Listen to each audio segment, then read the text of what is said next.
have people in our midst who see the history turned around and who remember the days of the singing revolution, as myself also. And so these are some of the things that we have asked Trivimi Velliste to share about. He's honorary chairman of Estonian Heritage Society.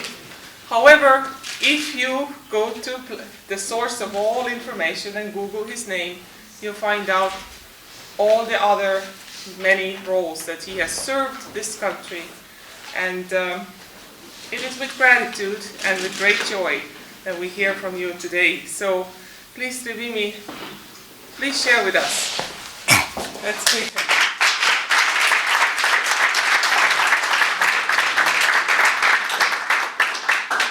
Thank you very much for your very kind introduction. And good afternoon, ladies and gentlemen, and God bless you. I'm very grateful for the kind invitation to address this distinguished audience on the eve of the celebration of the 30th anniversary of the opening of the Congress of Estonia, which played such a crucial role in our recent history.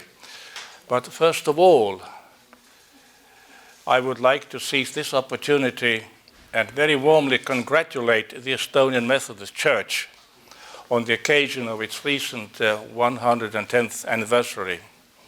And at the same time, I would like to very warmly congratulate this institute on the occasion of its recent 25th anniversary. So many very happy returns of the birthday.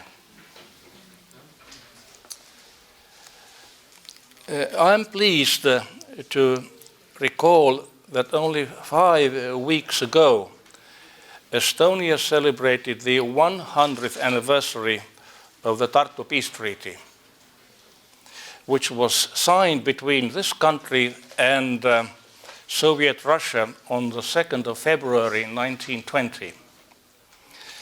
The peace treaty and the Estonian Declaration of Independence, proclaimed on the 24th of February 1918, are considered to be the most important cornerstones of our nationhood. And tomorrow, we will also celebrate the centenary of the birth of Jaan Poska, who was the chief architect of the peace treaty on the Estonian side. And he was also the very first foreign minister of this country. Poska is a really legendary Estonian statesman. And tomorrow is its 100th birthday. Indeed, there was the Estonian War of Independence a century ago. It took place in 1918 to 1920. The war and the following peace treaty secured independent Estonian nationhood. Without Estonians having prevailed in that war a century ago, I would not be here today, nor would I be able to talk about Estonian freedom. However, I'm not going to discuss distant past this afternoon. Rather, I would mostly recall events which took place 3 or 4 decades ago. That is to say, events which I can remember myself. Nevertheless, let me start with a small exception. Let me for a moment go back to the year 1952, when Stalin was still alive. I was 5 years old at that time, and I lived in Tartu, which is Estonia's second most important city. There was no milk in town at that time, but one could find some in the countryside. My mother had a friend, a lady of her own age who lived on a farm, on a small farm, not far from Tartu. We were invited to visit the farm from time to time. We always returned with some milk. One day in the summer of 1952, a strange thing happened. We were on the farm and the hostess offered us a delicious meal. There was little food in town. I noticed that my mother and the lady of the farm were whispering something. They were discussing some secret. I understood they were talking about someone hiding himself in the potato cellar of the farm.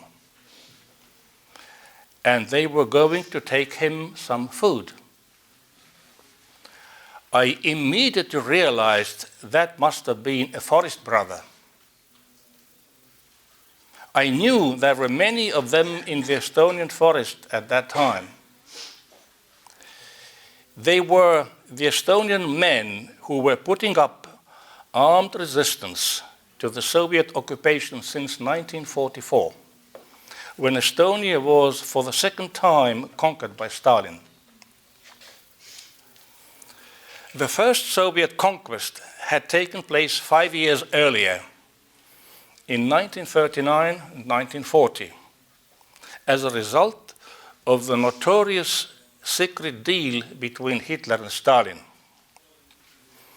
Poland had been defeated in September 1939 as a joint enterprise of the Wehrmacht and the Red Army.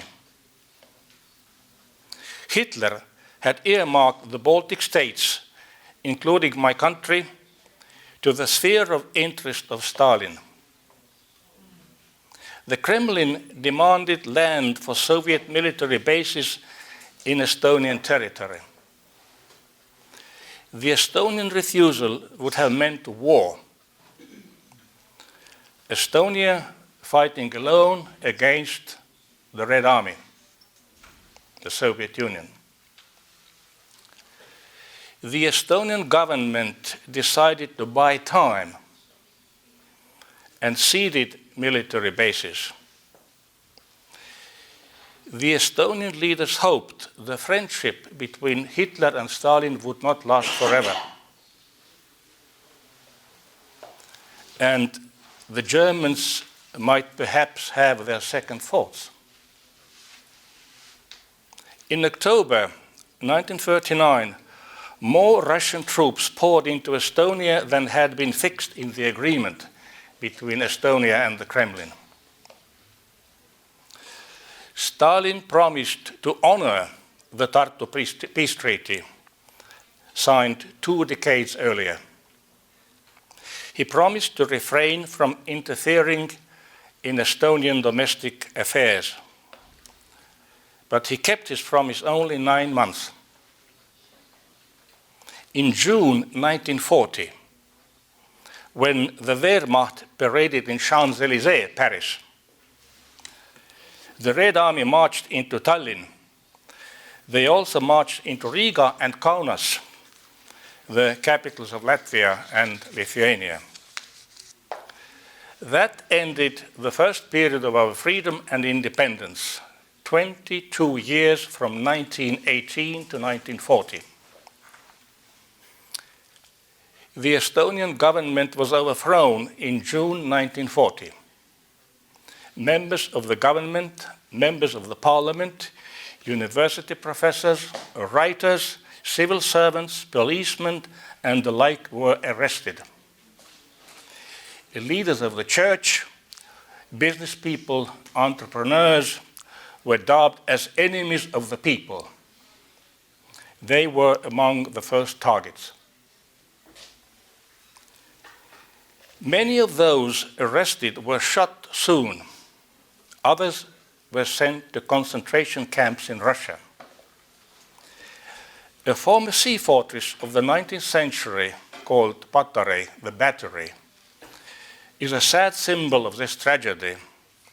The victims were taken to that notorious prison. The prison is not far from here, it's just on the coast of the city. And it is awaiting a better future. It is a landmark of history and a landmark of architecture. Estonians all over the country were praying for a war.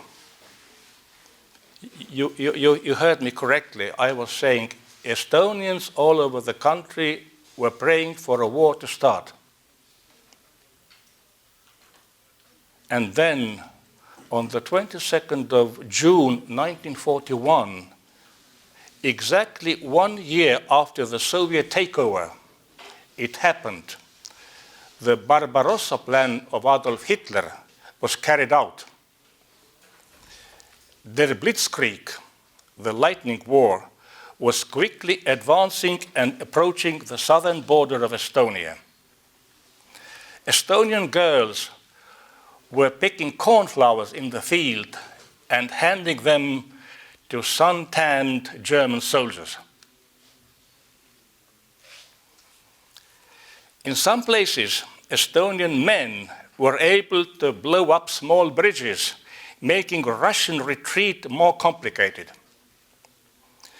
Spontaneous Estonian units, the very first Forest Brothers, volunteered to join the German military in order to chase down the Russian troops and get back the 10,000 Estonians who had been deported to Russia on the 14th of June 1941, only 8 days before the German-Russian war started. Professor Jüri Uluots was the last Estonian prime minister anticipating the Soviet military invasion in June 1940. By miracle, he had survived in hiding. The forerunner of the KGB, NKVD, could not find him. When the German troops reached his hometown, Tartu, he presented to the German high brass a formal letter thanking for the liberation of Estonia and asking the German government for recognition of independence of the Republic of Estonia. Germany was more than convinced of their victory at that time. Berlin did not want to hear anything about independent Estonia, even be it an ally like Finland, our northern neighbor. Although the German military behaved in a civilized way in this country, the political branch was arrogant and condescending. Estonians soon realized that enemy number 2 had replaced enemy number 1.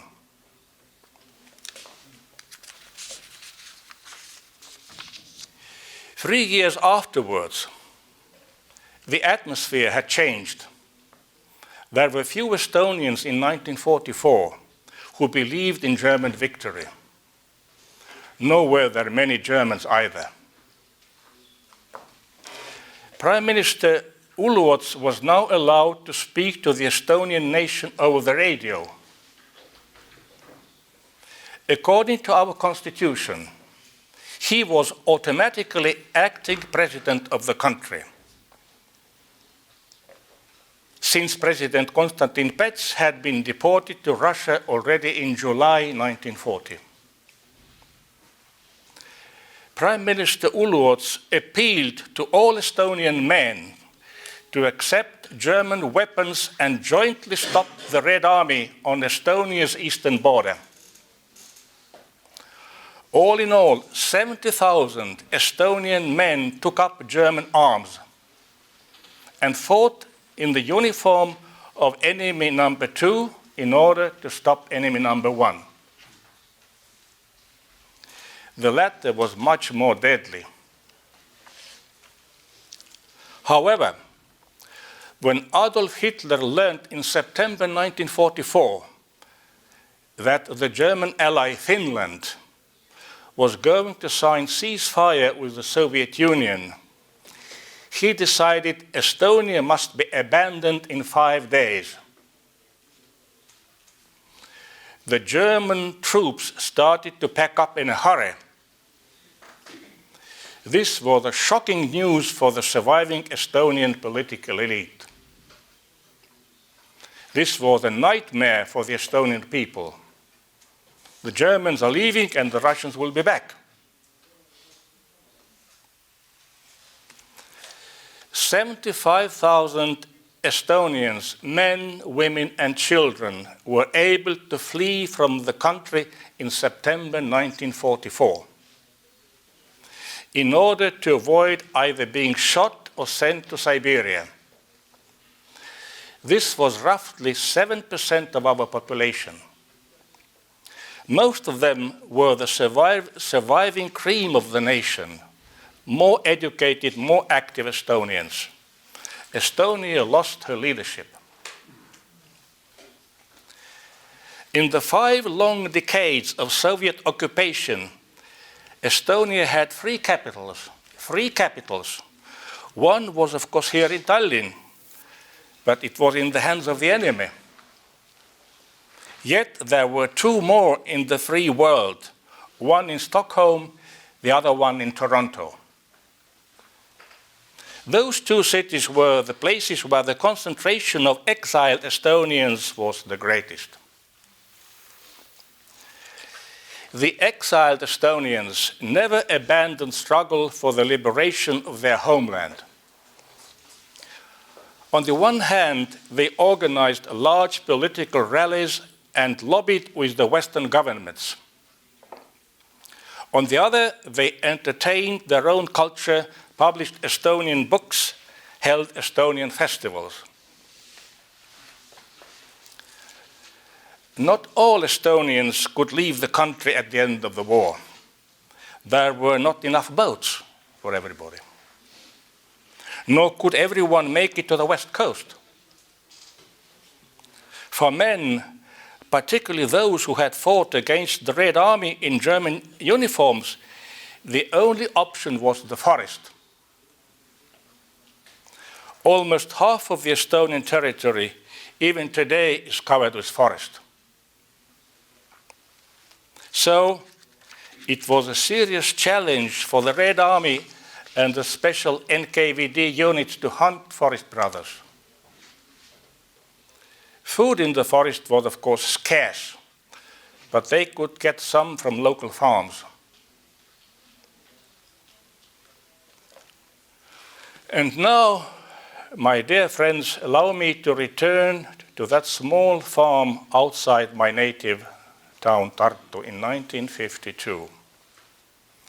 Stalin had less than a year until he was doomed to pass away. Stalin died on the 5th of March, 1953. Even now, 68 years later, I remember the frightened eyes of my mother. She realized she had been careless and maybe betrayed someone who might lose his life if her small son would be very talkative when back in town. Of course, I was very proud to be aware of the presence of an Estonian hero. I knew his whereabouts. However, for some reason, I did not boast about it to my numerous friends for my age, 5 years or so.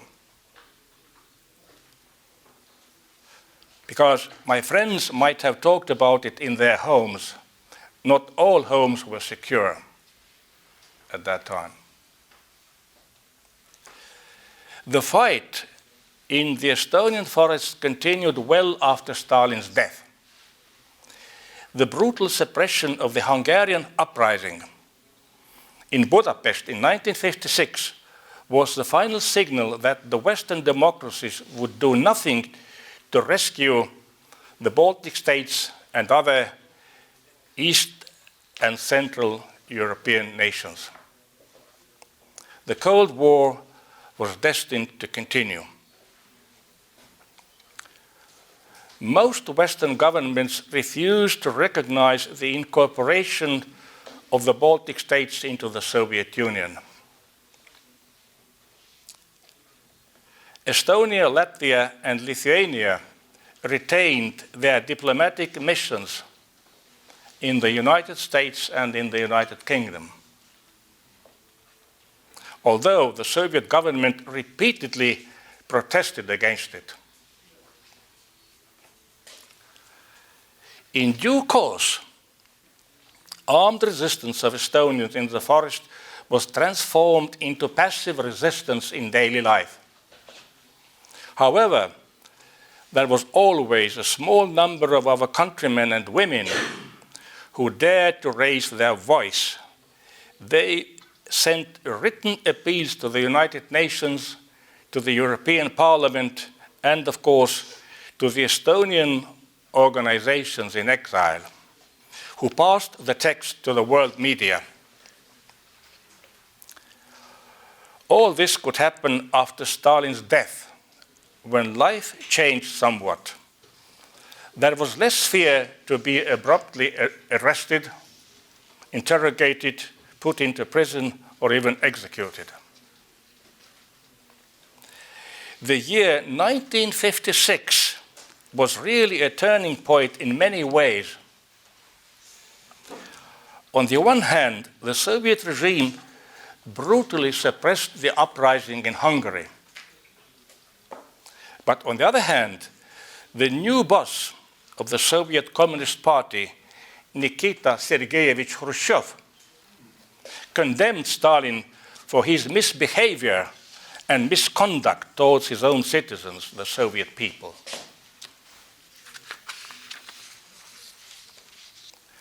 Passive resistance of Estonians in daily life meant ignoring Soviet orders wherever possible and whenever possible.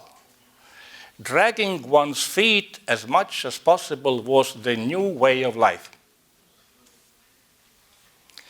In the 1960s, and particularly in the 1970s, clandestine publishing of anti-Soviet text was spreading. It took a lot of courage and a lot of skill, since the KGB had unlimited resources at their disposal to find out the perpetrators. Clandestine publishing in those days meant, of course, making use of ordinary typewriters. So you could produce 10 copies at a time as a maximum, using carbon paper. This was extremely time-consuming, but there was no other way. All the existing printing shops were closely monitored by the KGB. And typewriters with Latin alphabet were in short supply.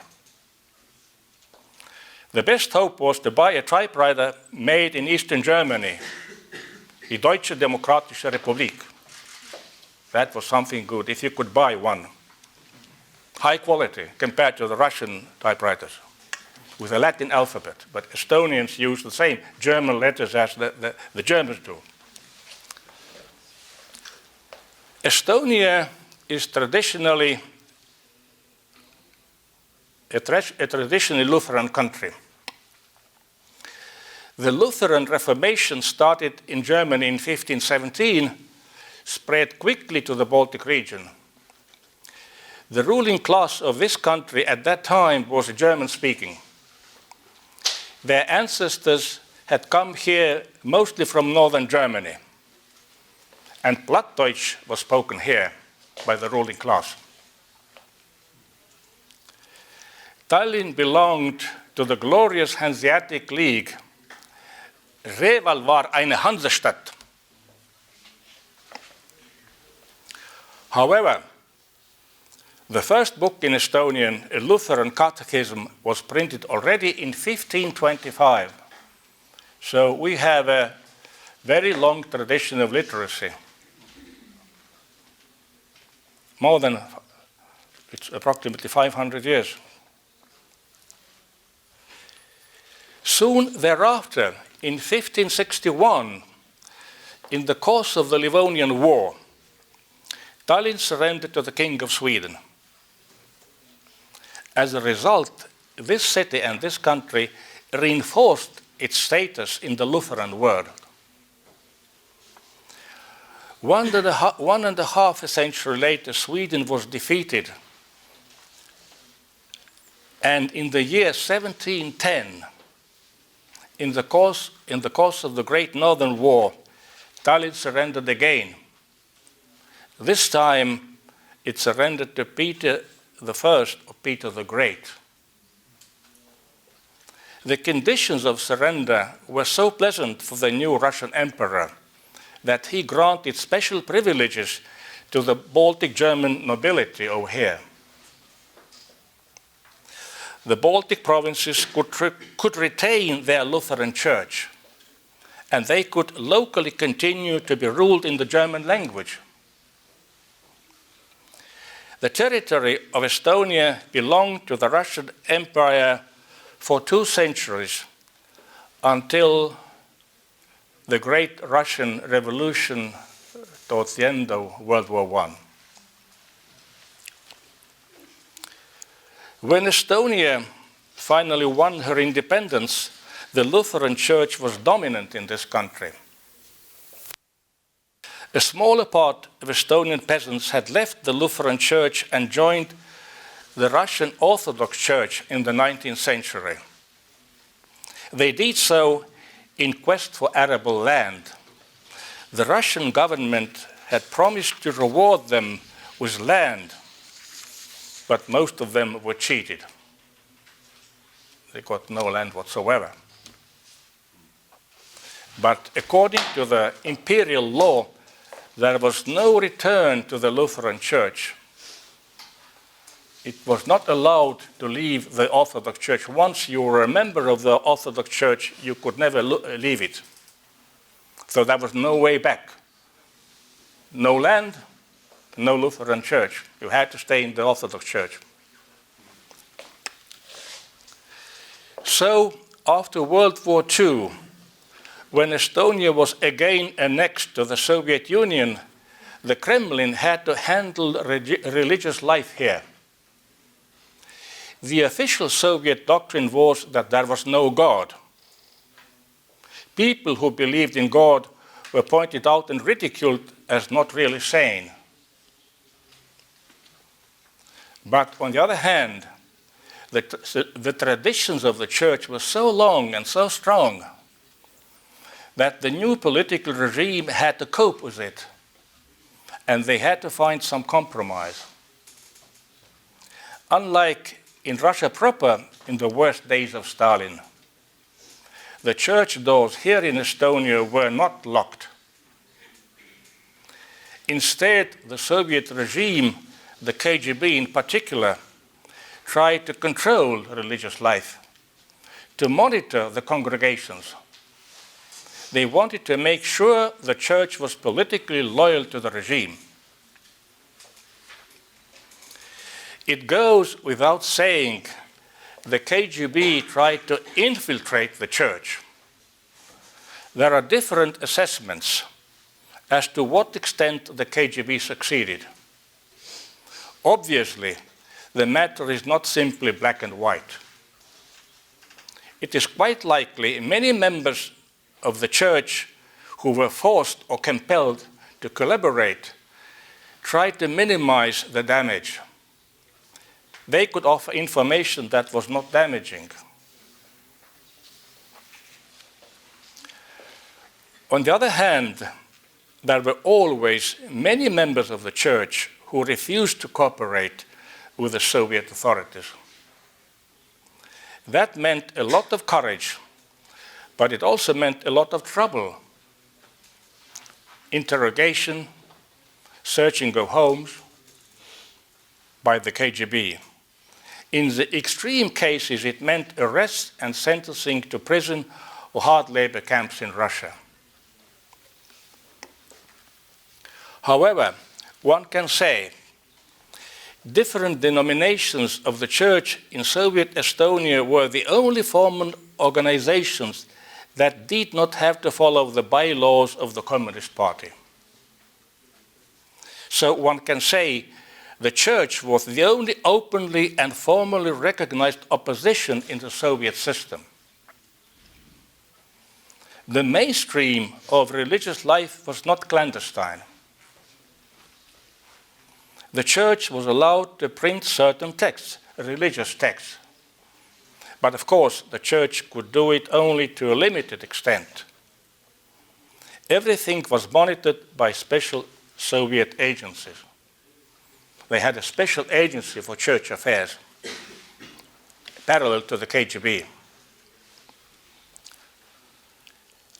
As a result of an initiative of the President of Finland, Urho Kaleva Kekkonen,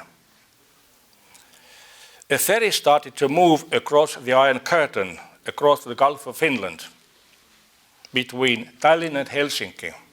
Only 50 nautical miles, but there was the Iron Curtain on it. Finnish vodka tourists started to come over. Many Finns brought along coffee. Coffee was in short supply here and it was very expensive. But what is remarkable, there were also Finnish visitors who smuggled in Bibles. Bibles in the Estonian language printed abroad. During half a century of Soviet occupation, full Bibles were not printed here. Clandestine texts were also circulated in other parts of the Soviet Empire, since the communist regime was hated not only in the so-called Soviet republics, but this was also the case with Russia proper. Many Russians hated communism and the criminal rulers. Very often, Estonian underground texts were passed to the West via Moscow. My dear friends, I can still vividly remember how years were dragging on and nothing substantial happened. I remember the year 1984 very well. That was the year of the centenary of the blue, black and white Estonian flag, which was strictly banned in the Soviet days. Using the Estonian colors was severely punished. Many Estonians were regularly listening to the Voice of America and Radio Liberty. The Estonian and Russian language service of those radio stations was heavily jammed. Special KGB facilities were broadcasting noise at the same wavelength, ooh, so you couldn't understand anything what was being said. Just sending noise, the same wavelength. So I got fed up with noise and began listening to the BBC World Service. This is how I picked up my English, which was quite rare at that time. English was considered by the Soviets a dead language like Latin. A reasonable person should not waste one's time on learning English. English was not widely understood in Estonia at that time. And so the Soviet government did not jam broadcasting in English. Jamming was very expensive after all. It was by means of the Western radio stations that we learned a lot about our own Estonian resistance to the Soviet regime. Names such as Lagle Parek, Mart Niklus, Enn Tarto, Heiki Ahonen, Tunne Kelam, and many others became familiar with the wider Estonian public. But this was also true about outstanding members of the church. Harri Haamer, Evald Saag, Jaan Kivit, Vello Salum, Harri Mõtsnik, Uku Maasing, Toomas Paul, Kalle Kasemaa, and many, many more. The Western radio stations made it possible for us Estonians to get acquainted also with the Russian dissidents, such as Andrei Sakharov or Alexander Solzhenitsyn. I remember particularly well the name of Andrei Amalrik. He had written a book titled, "Will the Soviet Union Survive until the year 1984. Просуществует ли Советский Союз до 1984 года?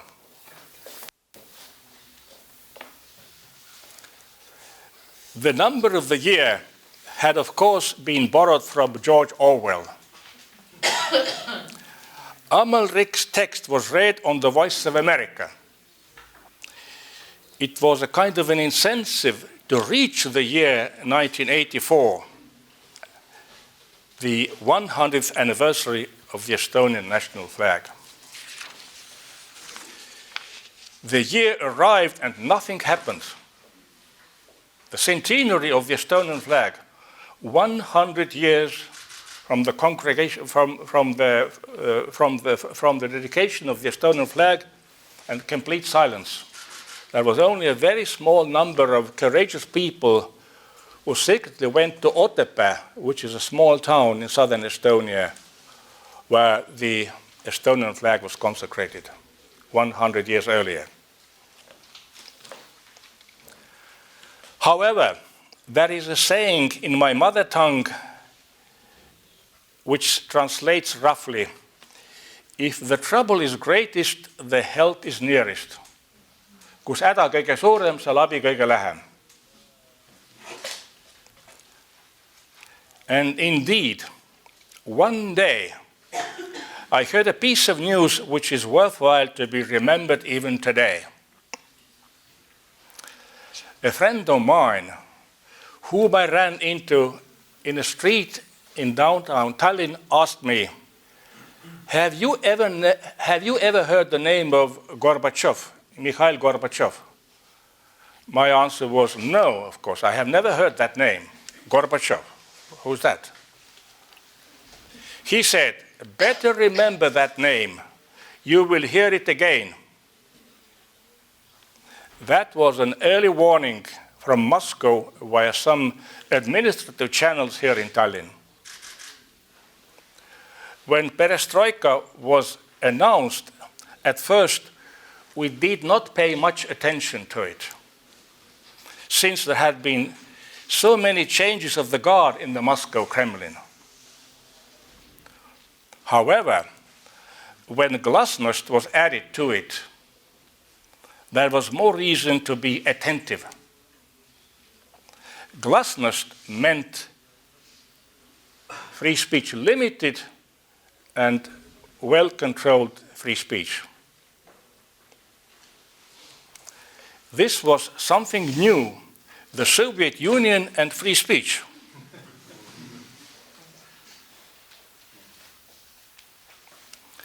Soon we realized the new Kremlin leader was quite serious about it. He really meant limited free speech. You could discuss some matters of the past.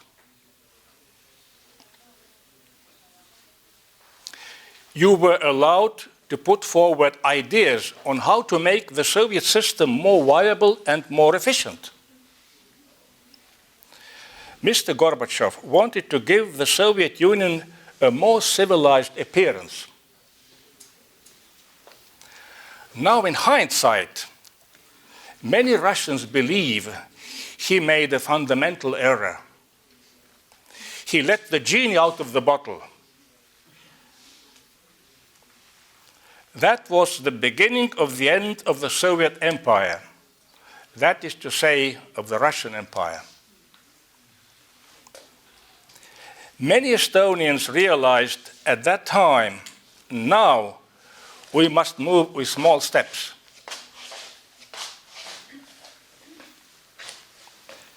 I was among those who started the grassroots movement of cultural heritage protection.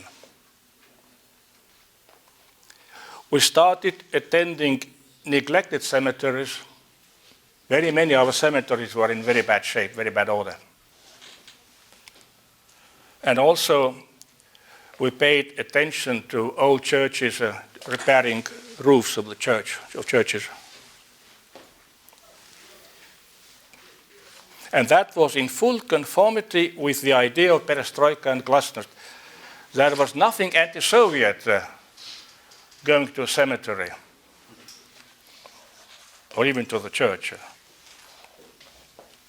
The first gathering of the newly born heritage protection clubs took place already in October 1986. But then we gradually passed on to the destroyed monuments of the Estonian War of Independence. The Soviet regime had torn down or blown up around 200 monuments all over Estonia dedicated to Estonian men who fell in our War of Independence. The Estonian Heritage Society has restored most of them by now.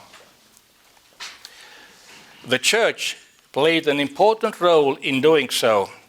The monuments have always been consecrated by the clergy, mostly Lutheran pastors. Some of the heritage clubs were started in the church. In April 1988, during a nationwide heritage protection festival in Tartu, we took out the blue, black, and white national flags. That was already something more than just a small step. The KGB was in a predicament.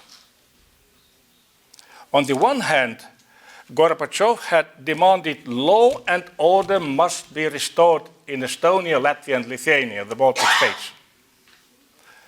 But on the other hand, Gorbachev had forbidden to use physical force. So the KGB had been confronted with a mission impossible. How can you restore law and order if you are not allowed to beat up people or put them in prison?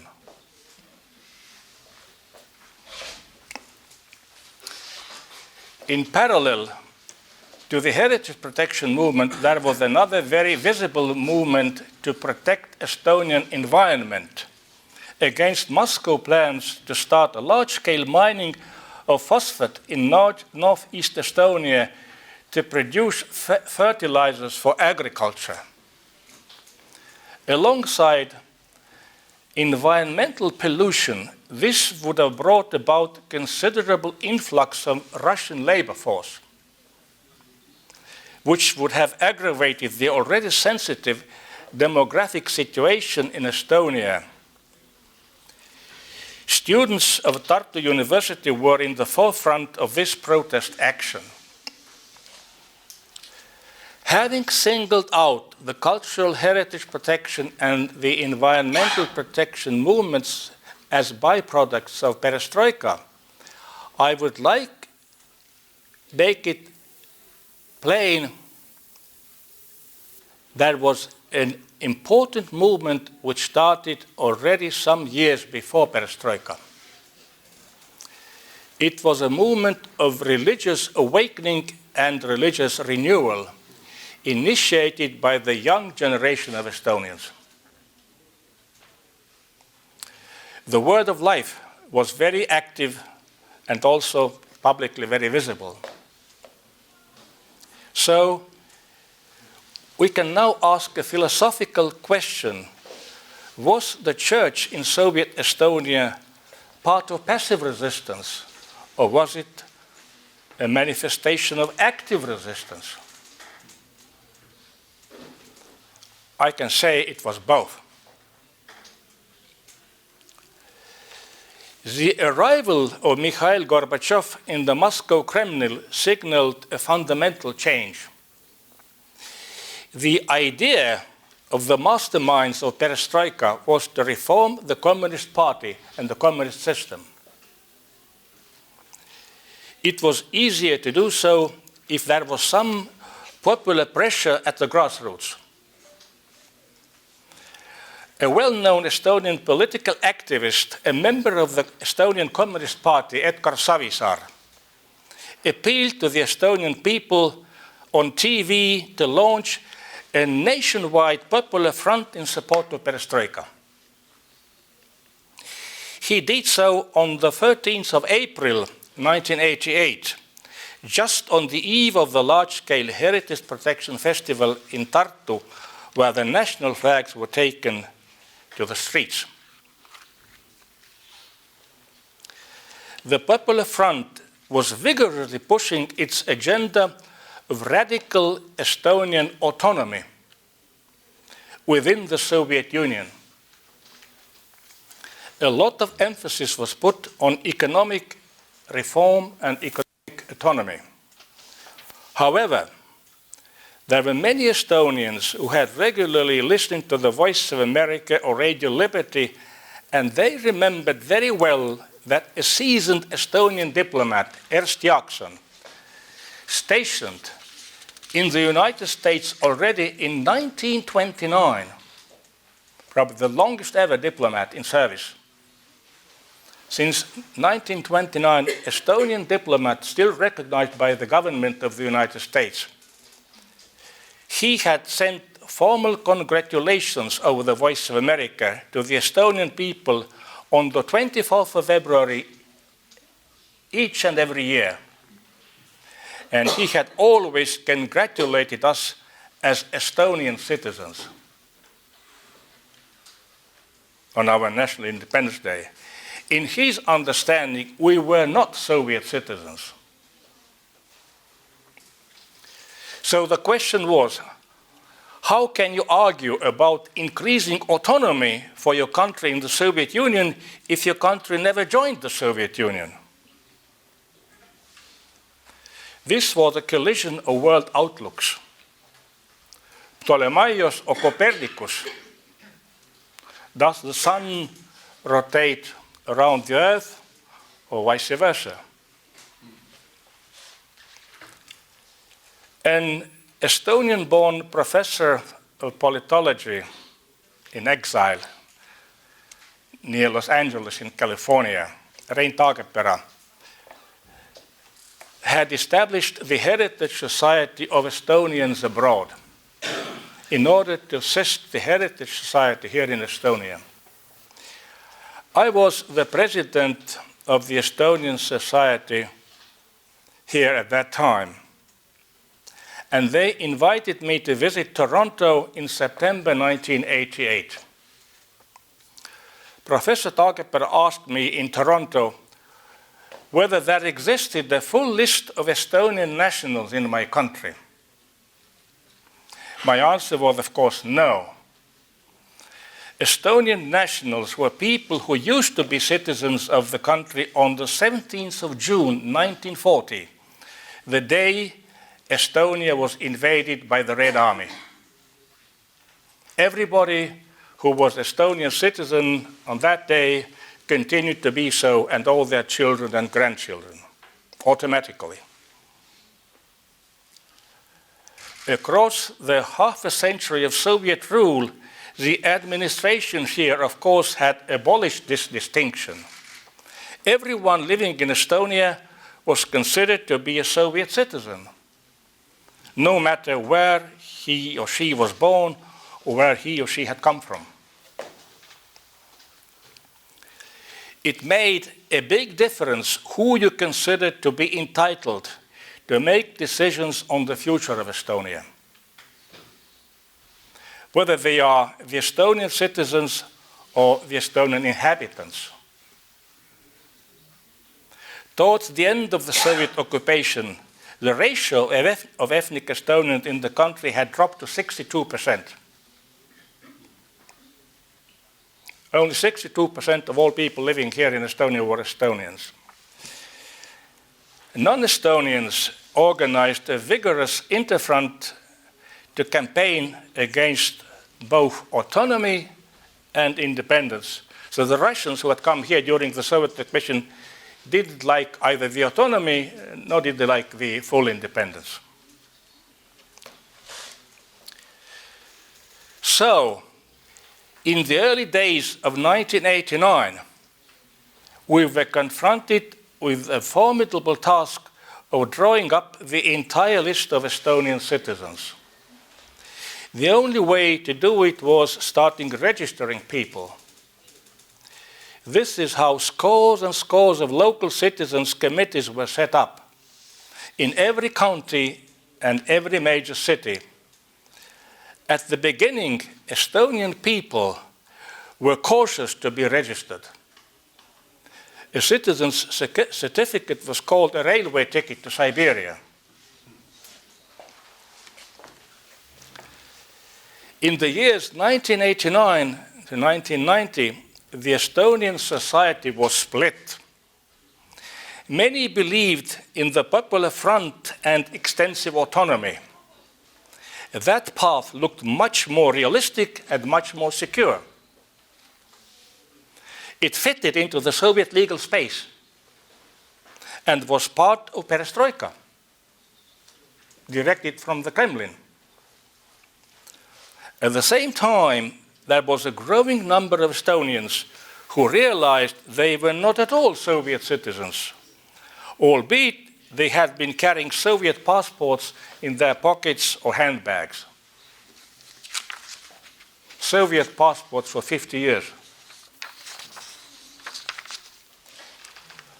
All this meant a dual path towards the future.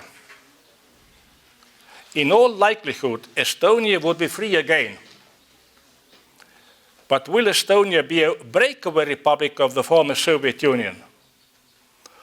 Or will it be the same Republic of Estonia which was proclaimed on the 24th of February 1918,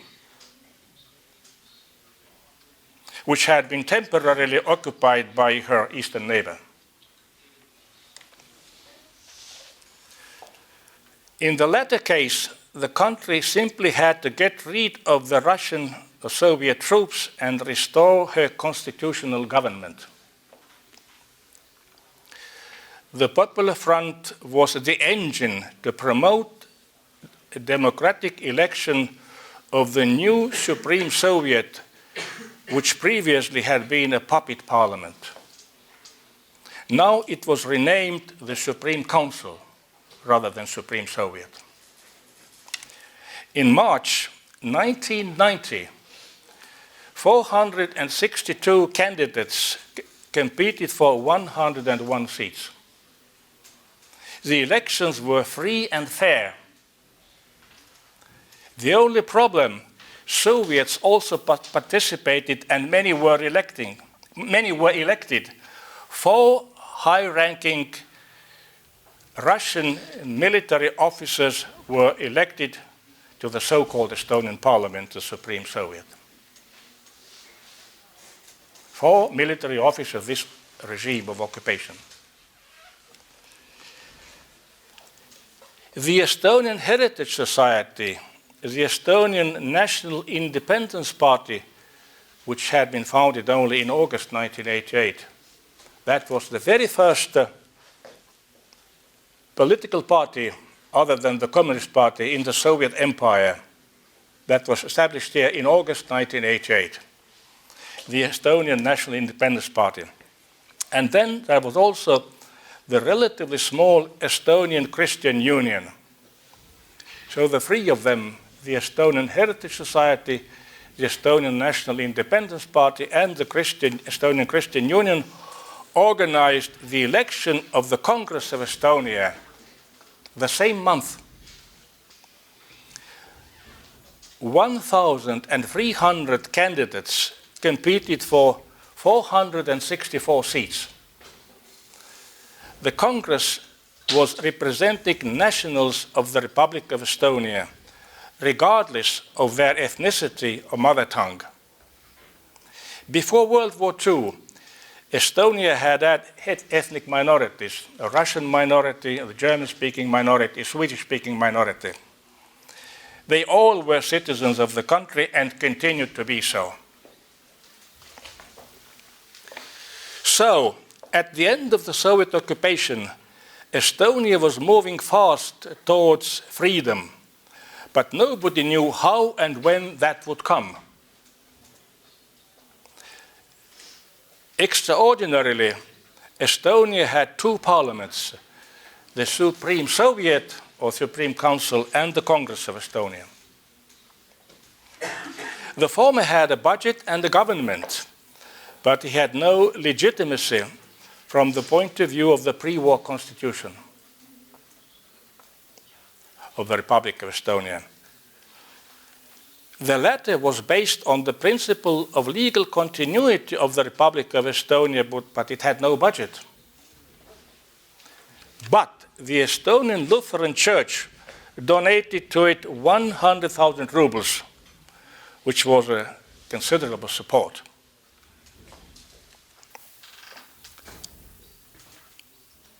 But the Estonian people were divided as to what was right and what was realistic.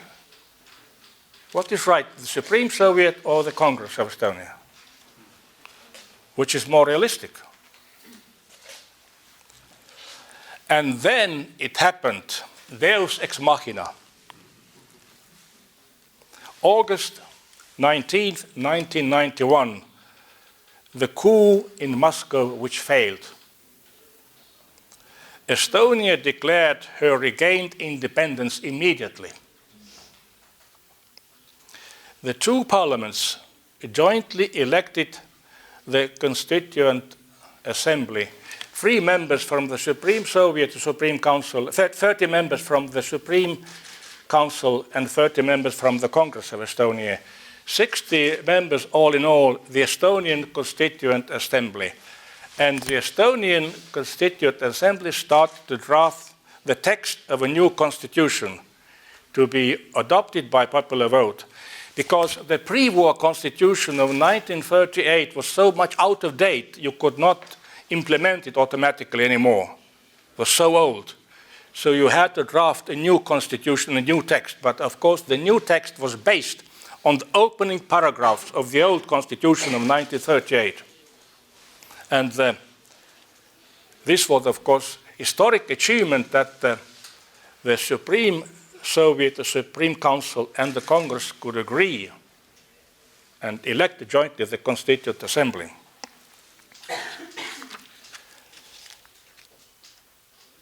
And it was decided that only citizens of the Republic of Estonia can participate in the referendum to approve or disapprove the new constitution. In summer 1992, Estonia introduced her own currency, the crown, which was pegged to the German mark D-mark. 1 D-mark was 8 Estonian crowns. In autumn the same year, the first regular parliamentary elections after World War II were held, and a very radically market-oriented government was sworn in. The new Prime Minister, Mart Laar, was only 32 years of age. I myself happened to be Foreign Minister and Deputy Prime Minister at the age of 45. The Russian troops withdrew in August 1994, and that meant the end of World War II for Estonia. So the Second World War ended for us only in 1994, so 50 years later.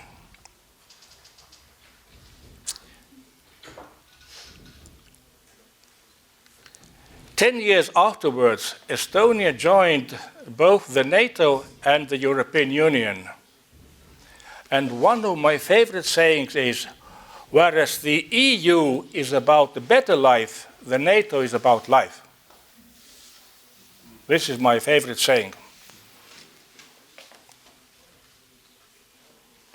My dear friends, please allow me to conclude my excursion into the past by referring to an event that took place last summer, last August in Riga, the capital of Latvia.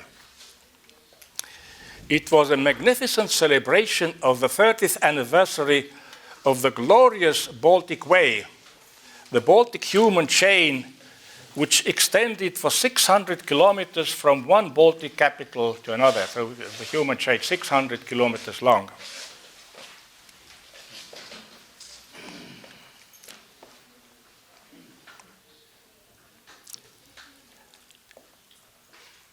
That human chain was the strongest ever protest of the 3 Baltic nations against the crime committed by Stalin and Hitler. And then more recently, just last November, we celebrated the 30th anniversary of the fall of the Berlin Wall. I remember very vividly TV footage of that crucial event which finally paved the way for the election of the Congress of Estonia. I remember very well that after the Berlin Wall had fallen, the Soviets here were in a disarray. They didn't know what to do. And they did not have determination anymore to stop the election of the Congress of Estonia, so the Congress of Estonia could be freely elected. This is how it got two parallel parliaments, because of the fall of the Berlin Wall. So the Soviets understood that now this will be a new age. The past is gone. And many Estonian communists wanted to be on the right side. They wanted to change sides. It is always good to make a right decision.